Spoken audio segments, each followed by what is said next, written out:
Let's now go live to the Norway to hear from Mark Rutte, the head of NATO, who is about to speak about the alliance's operations in the country. He may, however, speak later about the conflict in the Middle East. Regardless of the direction from which the challenges may come, our armed forces are ready to operate under extreme conditions, and Code Response 26 is taking this readiness even further. I want to thank you, our hosts, for your leadership during this exercise. By working together, we will continue to ensure the safety and protection of our people. Now I give the floor to the Minister of Foreign Affairs of Norway, please. Thank you, Mark. This is security in the Arctic. This is NATO at its best. 32,000 soldiers, 14 countries training together in an Arctic environment, land, air, sea, combined operations, demonstrating our ability to plan and conduct complex missions. We are happy to see our friends and allies working with us in this exercise. Tori and I are proud to welcome the Secretary, to welcome you, Mark, to see what we do here.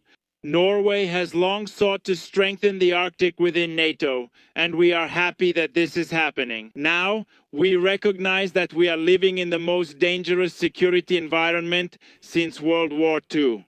That is exactly why NATO was created, and that is why we keep it as a priority in our security perspective. Nowadays, we have a war in Ukraine and growing issues elsewhere as well, with a heightened state of alert about what is happening here in our immediate neighborhood. But it's very good to know that out of the 8 Arctic countries, 7 are NATO members. If someone wants to strengthen the ability to defend and also protect the Arctic, there is the only place to go: NATO. And NATO is really demonstrating its security, its capabilities in the Arctic. I've heard from many people who participate in this and other cold response exercises that the great advantage of training here is that, as the song says, if you can make it here, you can make it anywhere. This is really an excellent place, not only for military operations, but for survival and efficiency, taking care of the troops while doing so. So that's one of the main reasons why we're here. I'm very glad to have Mark Rutte, the Secretary General, and also that we have our 32,000 soldiers working here in Finland and in the oceans in this very important exercise. Thank you. Okay, thank you, Secretary General, Minister of Foreign Affairs, and Minister of Defense. Now we will open for questions from the Norwegian media. First, we have the Norwegian broadcaster NRK. Thank you. Hello, Mr. Rutte. Is Norway's military strengthening happening fast enough? What is your opinion on this? Yes, and also yes, I think so.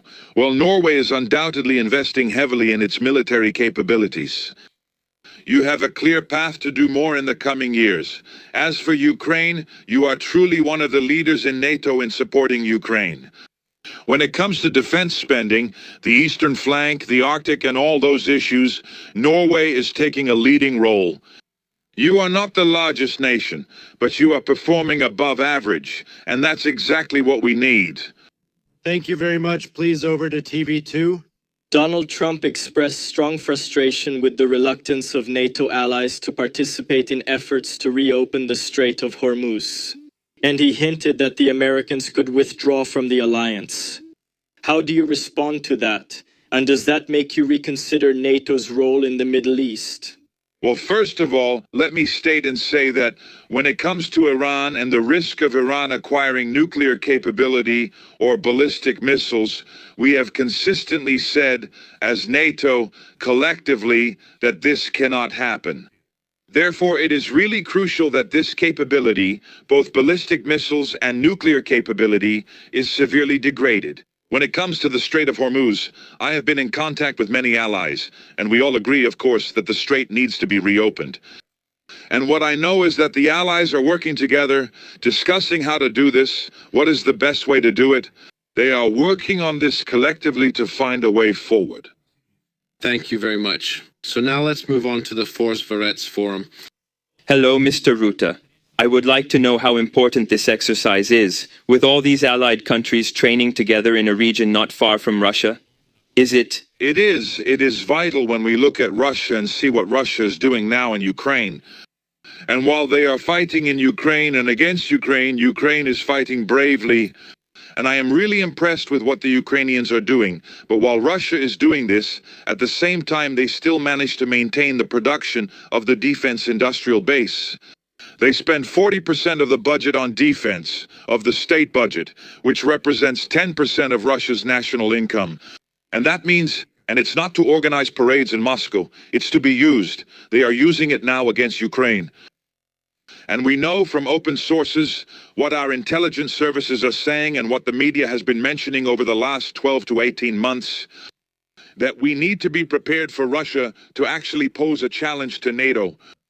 It could be in 27, it could be in 29, it could be in 31, and that means we need to be prepared.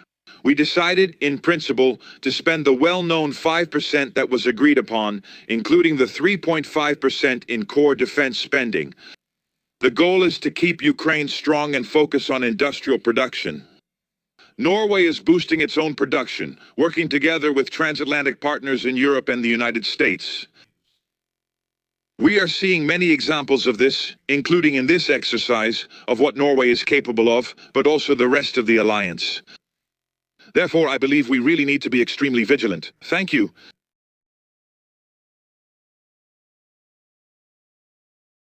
Question for Mr. Rutte. The ministers can also respond. What is the importance of railways in the context of NATO for the transportation of military equipment? And should Norway, Sweden, and Finland have the same equipment? Thank you. Well, military mobility, to use the current term, is crucial. Because what you want from a bridge is not just that it supports my 18-year-old Saab, but that it can support a tank in case it needs to cross that bridge. We know there are many examples in Europe where we need to do more to ensure that bridges can support our heavy military equipment in times of war. But it's more than just bridges. It's the whole issue of logistics, of moving from one place to another. When you look at Norway in all the details, maybe some of it is confidential, but when you look at the map of Norway, you'll easily find the points on the map. Norway is vital to ensure that if reinforcements are needed, they go through there on their way to Europe.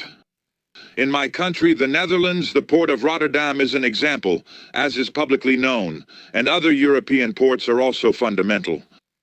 Military mobility plays a vital role. Our railways play a vital role, so we are working on this day after day.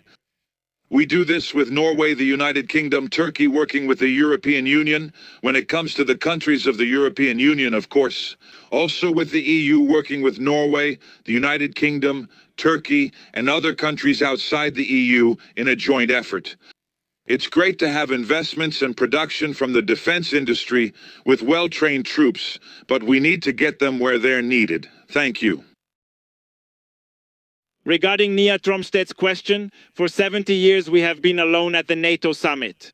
Our friends, Finland and Sweden, were partners, good friends, but not allies.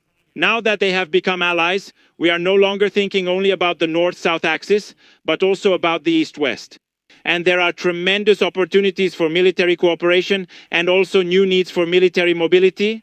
In that northern region, what we call the Nordi Norden, the far north, in the cooperation between Finland, Sweden and Norway. We're also demonstrating this with this exercise. We can see, therefore, that this has strengthened our strategic depth and also our ability to combine forces that previously could not be combined. So, doing this exercise now also gives us the opportunity to demonstrate that. So we've finished this plan, Nimrod, and now we'll move on to the individual interviews. NRK with the Minister of Defense, and then TV2 with the Minister of Foreign Affairs. Thank you, thank you.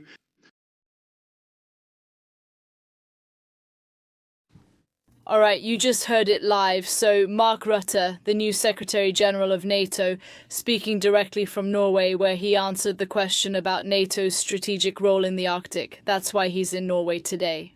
But there was also a question about the Strait of Hormuz, and with me, Angela Diefel, who was listening to some of these questions. And Angela, let's talk about the Strait of Hormuz. The question that was asked to him about this didn't get a particularly clear answer. It's worth noting from Mark Rutte, he said, Look, we are collectively discussing how the strait can be reopened, but nothing concrete came from him. It couldn't be more vague, you know. They're working on a plan. Mark Rutte's job, of course, is to try to keep this NATO alliance united.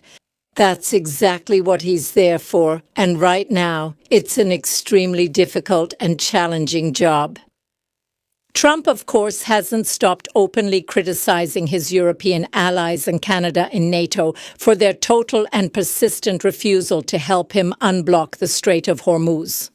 The Europeans and Canada all pointed out that, first of all, they were not consulted about this beforehand and that they see NATO as a defensive alliance. That the United States was not attacked, they chose to start this war. And also, from Europe's point of view, they are currently dealing with a real and present nuclear power, instead of a power like Iran, which could very well be on its way to becoming a dangerous nuclear power.